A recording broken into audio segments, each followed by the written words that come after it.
Si c'est ton premier jour, ta première semaine, ton premier mois ou ta première année, je te demande de rester jusqu'à la fin de la vidéo ci. Si tu es arrivé aux États-Unis et tu recherches une vie meilleure, voilà 10 choses que je vais partager avec toi qui sont les éléments extrêmement fondamentaux pour ta réussite aux États-Unis. La famille, je vous demande de rester jusqu'à la fin de la vidéo parce que la 6e, la 7e, la 9e et la 10e chose vont extrêmement vous édifier. Pour vous qui restez aux États-Unis depuis, si vous n'avez pas suivi ce processus, il n'est pas trop tard, on peut toujours tout recommencer jusqu'à la fin. Mais si tu viens d'arriver aux États-Unis, c'est un très grand avantage pour toi parce que tu vas commencer aux États-Unis sur des bonnes bases. C'est comme quelqu'un qui est en train de construire un bâtiment de 2, de 3, de 4 niveaux. Quelle est la chose la plus importante? C'est les éléments de fondation. Si la fondation est mal calculée ou si la fondation est mal implémentée, alors les éléments de la structure vont s'écrouler. Les étages vont s'écrouler parce que la fondation ne pourra pas porter toutes ces charges qu'elle va supporter. Donc, il est extrêmement fondamental pour vous qui regardez cette vidéo de commencer aux États-Unis sur des bonnes bases. La première chose que je vais te dire quand tu viens d'arriver aux États-Unis, c'est de t'assurer de l'adresse que tu avais mis pour recevoir ta green card. Parfois, les gens au pays mettent des adresses, un genre, et ils arrivent ici, ils ne se souviennent plus des adresses qu'ils avaient mis. Donc, si tu avais mis l'adresse d'un frère, d'une soeur ou, je ne sais pas, d'une amie, assure-toi que tu dises à la personne que, ah, mon adresse que j'ai mis dans mon dossier de green card, c'était ton adresse. S'il te plaît, fais-moi signe quand la green card viendra chez toi. Assure-toi que tes éléments sur le compte de l'USUS sont complets. Parce que je me souviens d'une amie qui est arrivée aux États-Unis, 6 mois, elle n'a pas reçu sa green card. Parce qu'elle avait juste mis une adresse comme ça, là, qu'elle ne connaissait pas, online, juste parce qu'elle ne connaissait pas, elle était en fait troublée même qu'elle faisait ce dossier au pays. Donc elle a mis une adresse comme ça, et quand elle est arrivée, elle attend la green card. Je lui dis, mais tu attends quelle green card? Alors que tu ne te souviens même pas de l'adresse. Donc il faut écrire à l'immigration. Tu vois, c'était tout un processus. Donc vous ne voulez pas vous trouver dans ce genre de situation. La première chose, c'est de t'assurer que l'adresse de ta green card est valide. La deuxième chose que tu dois faire, c'est de t'assurer que tu pars au Social Security Office pour obtenir ton Social Security. Comment ça se passe? Le processus est simple. Tu vas demander aux personnes avec qui tu vis de t'amener au Social Security Office le plus proche. Et tu iras là-bas peut-être avec un dossier comme ton passeport, qui a un visa à l'intérieur. Et de là-bas, tu vas t'enregistrer. Et après 2 à 4 semaines, ils vont t'envoyer le Social Security. La green card, par exemple, c'est de 2 à 6 semaines. Si après 2 à 6 semaines, tu ne reçois pas ta green card, effectivement, tu dois recourir à l'USUS et tu dois les écrire que tu n'as pas reçu ta green card. Ces deux choses sont extrêmement importantes. Parce que rappelle-toi que ton Social Security est très important parce que c'est ça qui va te permettre de travailler formellement aux États-Unis. C'est ça qui va te permettre de créer un compte bancaire et c'est ça aussi qui va te permettre d'avoir un permis de conduire. Donc, c'est une pièce qui est très importante. Dans la famille, ça, ce sont les premières choses que vous devez faire quand vous arrivez aux États-Unis. Ok. La troisième chose que tu dois faire aux États-Unis, c'est d'être utile là où tu es. Peut-être tu as un oncle qui t'a accueilli aux États-Unis, peut-être tu as une tante, peut-être tu as un frère, peut-être tu as un ami. Sois actif. Quand tu arrives dans une maison, peut-être tu vis avec un couple, ils ont peut-être des enfants, aide-le avec les enfants si tu peux.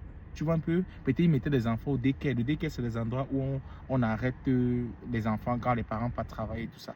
Donc, tu peux juste arrêter les enfants. Peut-être tu sais cuisiner, aide-les avec la cuisine. Tu vois un peu, si tu es un homme, peut-être tu peux arranger la maison, peut-être tu sais aussi cuisiner, participe aux travaux de la maison, sois actif. Tu vois un peu, ne sois pas juste dans ta chambre, tous les jours tu es au téléphone, tu appelles tout le monde. C'est important d'appeler les gens que tu es bien arrivé et tout ça, mais tous les jours passer des heures au téléphone comme si tu n'avais rien fait, c'est pas bon. Moi, je vais te dire, sois proactif dans la maison. Et une chose que j'aime aussi augmenter, c'est surtout les parents. Il y a les parents ici qui éduquent leurs enfants d'une certaine manière.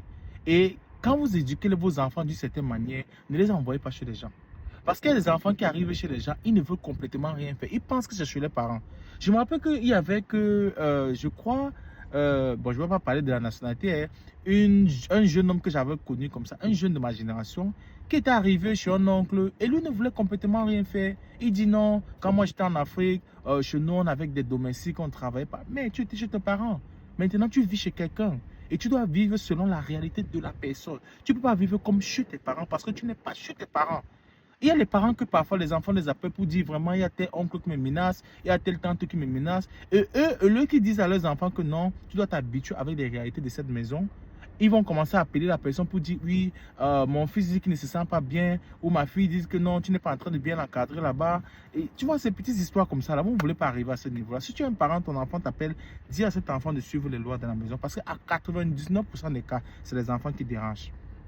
Donc vraiment, c'est une partie très importante. Donc, la quatrième chose que je veux partager avec vous, c'est chercher déjà ton premier boulot. Pendant que tu es en train d'attendre le processus de la sécurité sociale et le processus de la green card, ne sois pas passif, sois actif. Lève-toi, tu sors, tu commences à regarder à côté les stores qui sont là. Il y a les stores comme Burlington, les stores comme Lowe's, les stores comme Walmart, les stores comme 7-Eleven. Tu peux aller là-bas demander que tu cherches du boulot. Ils vont t'interviewer sur place là. Et tu leur dis que non, vraiment, comme tu vois, tu n'as pas encore tes dossiers, que tes dossiers sont en processus, soit avec ton passeport, tes documents. Tu leur dis que oui, tu as envoyé tes dossiers, que tu es en train d'attendre. Tu commences à sécuriser ta place d'IA. Sois actif, ne sois pas toute la journée au téléphone avec des gens sur les réseaux sociaux. Ce n'est pas vraiment important. Sois très actif. Tu vois un peu, commence à anticiper ton premier boulot déjà, la famille. Moi, je me rappelle quand je suis arrivé, j'avais mon petit neveu. Qui m'avait accompagné. Mon premier boulot, c'était à Burlington. Je crois qu'il veut partager l'histoire même de comment j'avais obtenu mon boulot dans une vidéo spéciale. J'étais allé avec mon petit neveu et arrivé là-bas, moi je ne communiquais pas, mais mon neveu parlait français, anglais. Donc quand je parlais en français à mon neveu, il traduisait en anglais chez le store manager. Et le store manager parlait en anglais chez lui et il me traduisait en français. Tu vois, et c'est comme ça que j'ai obtenu mon premier boulot. C'était vraiment funny. Et n'ayez pas honte de dire que vous ne communiquez pas. Tu viens d'arriver dans un pays. Tu vas apprendre l'anglais avec le temps. Tu n'as pas besoin de te stresser. Tu ne vas pas être parfait. Tu vois un peu, tu viens d'arriver, gars. Hold on, calm down. Tu viens d'arriver aux États-Unis. Prends ton temps. Mais c'est important d'être actif. Il ne faut pas être passif. OK? La famille. Ça, c'est la quatrième chose. La cinquième chose que vous devez faire, c'est créer déjà un compte bancaire. Du moment où tu commences à travailler, tu as déjà reçu ta green card et ta sécurité sociale, tu as besoin d'un compte bancaire. Parce que généralement, les compagnies ont ce qu'on appelle le direct deposit. Donc, ils envoient le transfert de paiement à partir de ton compte. Donc, c'est important déjà d'avoir son compte bancaire, la famille. Et votre compte bancaire déjà. Créez déjà votre compte bancaire. Donc, ça, c'était la cinquième chose. La sixième chose que vous devez apprendre, c'est déjà vous préparer pour le permis de conduire. Si tu travailles déjà, la sixième chose que tu dois faire, c'est d'aller, disons peut-être si tu vis dans la zone du DMV, peut-être, quand il dit DMV, c'est DC, Maryland et Virginie, c'est ça qu'on appelle le DMV. Cherche déjà un endroit. Tu vois, comment faire pour avoir ce qu'on appelle ton learning permit. Le learning permit, ça veut dire que tu vas aller au DMV, ils vont te donner un document que tu vas étudier. Et tu vas venir là-bas seulement prendre le test. On appelle ça le learning permit. Maintenant, le driver license, que vous comprenez ici, qui est le permis de conduire, c'est le test qu'on va te faire pratique. Donc, c'est très important. Sois actif pour avoir déjà ton permis de conduire. Parce qu'il y a parfois les petites opportunités qui sortent. Peut-être tu dois conduire 30 minutes, 40 minutes. Parce qu'il va te dire qu'ici aux États-Unis, les gens n'ont pas le temps. Donc, tu ne peux pas compter sur un oncle ou une tante pour t'accompagner tous les fois au boulot. Peut-être tu travailles loin. Peut-être même l'état où tu es arrivé là, il n'y a même pas les opportunités à côté. Peut-être l'opportunité, c'est à 30, c'est à 40 minutes. Comment tu fais? Il te faut la voiture. Parce que tu ne peux pas prendre les transports publics tout le temps. Parce que parfois, même, ça dépend de l'état où tu te trouves. Hein. Tu peux être dans un état où le transport public est facile, comme à New York, peut-être à Seattle, Washington. Mais si tu es dans un état comme Virginie, tu vois, c'est difficile ici. Il faut avoir une voiture personnelle. Tu vois un peu? Donc, c'est important déjà que tu aies ton permis de conduire le plus tôt possible. Parce que ta tante peut être à la maison, ton oncle, la personne te donne ta voiture pour commencer avec. Donc, c'est très important. Cherchez à avoir votre permis de conduire, la famille. Donc, une fois que vous êtes là sur le processus de permis de conduire, quelle est la septième chose que vous devez faire? La septième chose, c'est de discuter avec des personnes qui vous ont reçu sur les modalités de paiement de la maison, de la nourriture et d'Internet. Ça, c'est des sujets que les gens n'en parlent pas. Parfois, tu viens chez un oncle, tu vois une grosse maison. Tu penses que ton oncle est tellement riche, alors qu'aux États-Unis, on vit à un système de crédit. Peut-être ton oncle a un bon crédit et il a pris une grosse maison qu'il va payer peut-être sur 30 ans. Tu vois un peu, peut-être avant que tu ne viennes, il avait déjà les locataires dedans. Mais comme il savait que tu allais venir, il a retiré un locataire pour te mettre à la place, pour te mettre dans cette chambre-là ou peut-être dans ce basement-là. Mais toi, tu arrives, tu commences à travailler, tu veux garder ton argent dans ta poche et tu ne veux pas payer la maison. Et quand on te parle, tu commences à dire oui, l'oncle veut que je paye la maison. Tu penses qu'on est au Cameroun ou bien, je ne sais pas, peut-être en Côte d'Ivoire, tu crois qu'on est au Sénégal ici ou au Mali. Non, les mentalités des États-Unis ne sont pas comme ça. Du moment où tu commences à travailler déjà, il faut que tu participes aux charges de la maison. Demande à ton oncle combien tu penses qu'il faut que tu lui donnes chaque fin du mois par rapport à la maison, par rapport à la nourriture, Tu vois un peu? Commence à te responsabiliser. Ne fais pas en sorte que les gens sont fâchés à chaque fois qu'ils te voient. Tu sais, les gens ne vont pas te dire au départ. Ils vont te laisser, tu vas travailler, tu mets l'argent dans ta poche, tu ne dis rien. Tu penses que ton oncle est tellement riche. Oh, tu ne peux pas savoir qu'il a peut-être 2, 3 boulots dehors. Parce que quand tu viens d'arriver, tu ne comprends pas le système. Tu as l'impression que les gens sont très riches, mais en réalité, les gens ne sont pas très riches comme tu penses. Donc, s'il te plaît, contribue aux charges de la maison.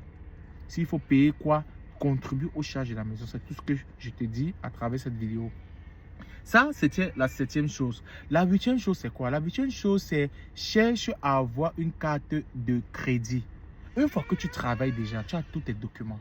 La prochaine chose que tu dois avoir, cette même année-là, c'est avoir une carte de crédit. La carte de crédit est extrêmement importante parce que tu vas construire ce qu'on appelle le crédit. Quand tu construis ton crédit, le crédit score aux États-Unis, c'est quelque chose qui est très important. Dans la vie, quand on dit quelqu'un est crédible, c'est quoi? Quelqu'un qui est crédible, c'est quelqu'un qui prend une dette et il paye on time. Quand il dit quelqu'un qui paye à temps. C'est-à-dire que si tu as pris un crédit de $500 pour payer le 7, il faut que le 7 du mois, là, tu le payes. C'est pour ça que tu as besoin d'une carte de crédit. Et généralement, les experts en finance demandent d'utiliser peut-être 20 à 25% de la carte de crédit et de consommer tous les mois. Bon, pas forcément, je parle sur un montant peut-être de $1000. Si peut-être la banque te donne un montant de $1000 dans ta carte de crédit, qu'est-ce que ça veut dire? Tu peux dépenser peut-être $200, peut-être que tu payes la nourriture à la maison, tu payes, je sais pas, les petites choses que tu payes. Au lieu que tu payes ça avec ta carte de débit, tu payes ça avec ta carte de crédit et à la fin du mois, tu payes le crédit là avec le débit card. Tu vois? Donc tu fais tes courses avec la carte de crédit, mais à la fin du mois, tu payes avec ta carte de débit. Ça va construire ton crédit. C'est ce qui va te permettre d'avoir peut-être une meilleure voiture dans le futur si tu veux, avec un taux d'intérêt faible. Et ce qui va te permettre d'avoir un appartement plus tard. Parce que peut-être tu peux vouloir prendre ton appartement plus tard. Tu vois un peu, tu peux vouloir prendre une maison plus tard. Les taux d'intérêt sont très importants. Tu n'as pas envie d'avoir les taux d'intérêt qui sont trop élevés. C'est pour ça qu'il faut construire ton crédit dès la première année quand tu viens travailler. Ça, c'est des erreurs que de nombreuses personnes le font. La famille, c'est des choses extrêmement importantes. Please, prenez une carte de crédit. Il y a 3 entreprises qui s'occupent des cartes de crédit aux États-Unis, qui s'occupent des crédits en fait. Comment le crédit foncier, la compagnie qu'on appelle Equifax, il y a Experian et il y a TransUnion. Je vais faire une vidéo complète sur comment le crédit fonctionne. Mais pour votre première année, moi je vais vous demander, si tu as une carte de $1000, tu peux dépenser 100 à $150 avec ta carte de crédit. À la fin du mois, paye ça seulement off. C'est tout.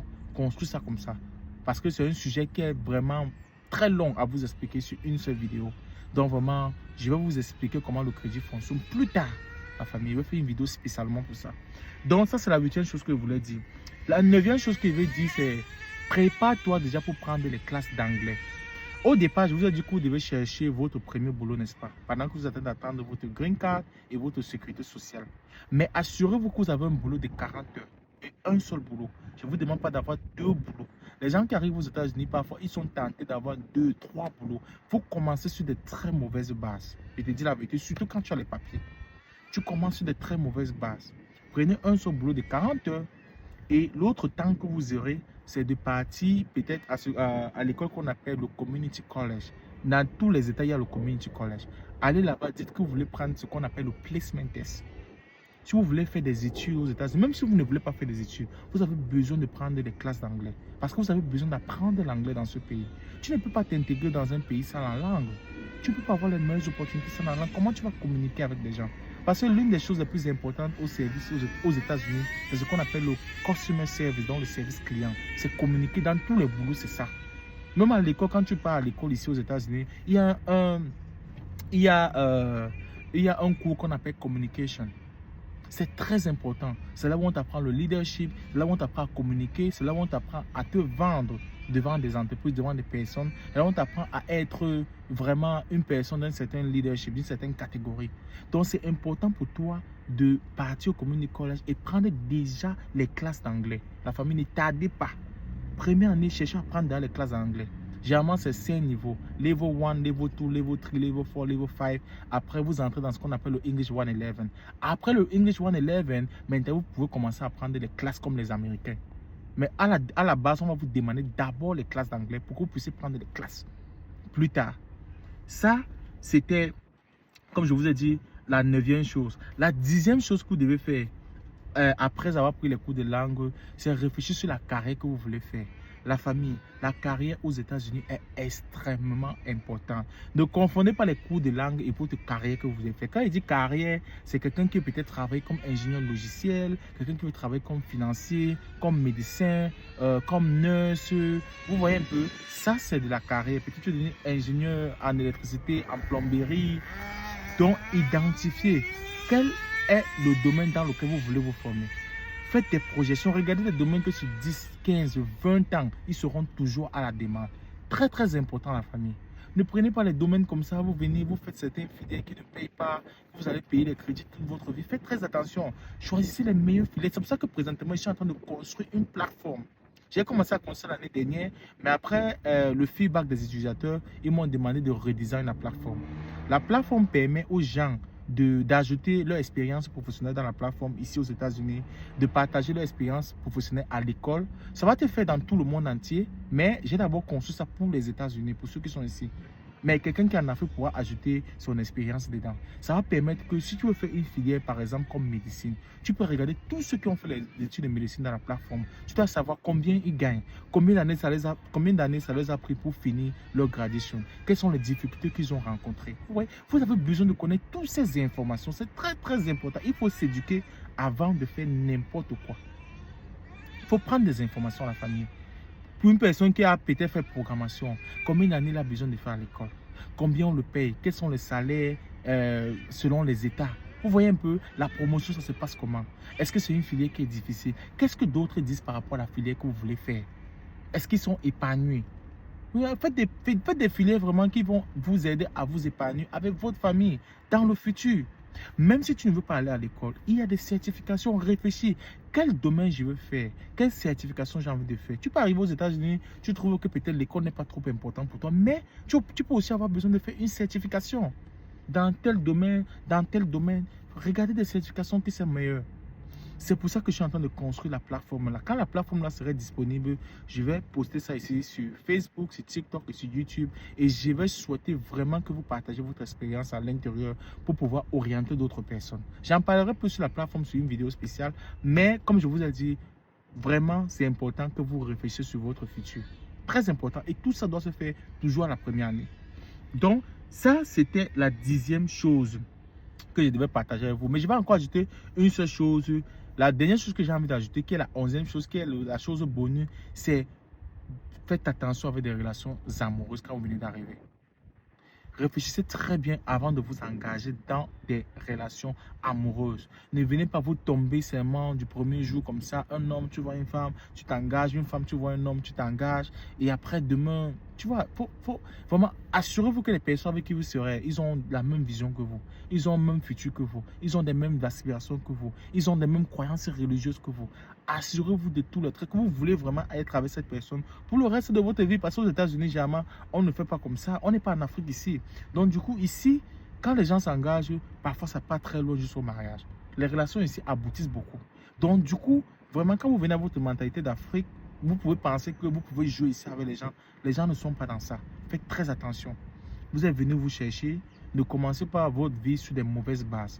La famille, voilà les 10 choses plus de bonus que vous voulez partager avec vous. S'il vous plaît, partagez cette vidéo massivement. Si vous avez des recommandations à faire, s'il vous plaît, laissez ça en commentaire. Dites-moi quelque chose que quelqu'un doit faire sa première année quand il vient d'arriver aux États-Unis. Regardez cette vidéo jusqu'à la fin de la famille. La vidéo est vraiment très longue, mais je vous assure que c'est des points extrêmement essentiels pour vous, pour que vous puissiez réussir votre vie aux États-Unis en commençant à construire une bonne fondation dès votre première année. Au revoir la famille, passez un agréable week-end. Ciao. Partagez ça sur Facebook, TikTok et YouTube. Si vous allez me suivre sur YouTube, allez me suivre sur TikTok, allez me suivre sur Facebook. Ciao.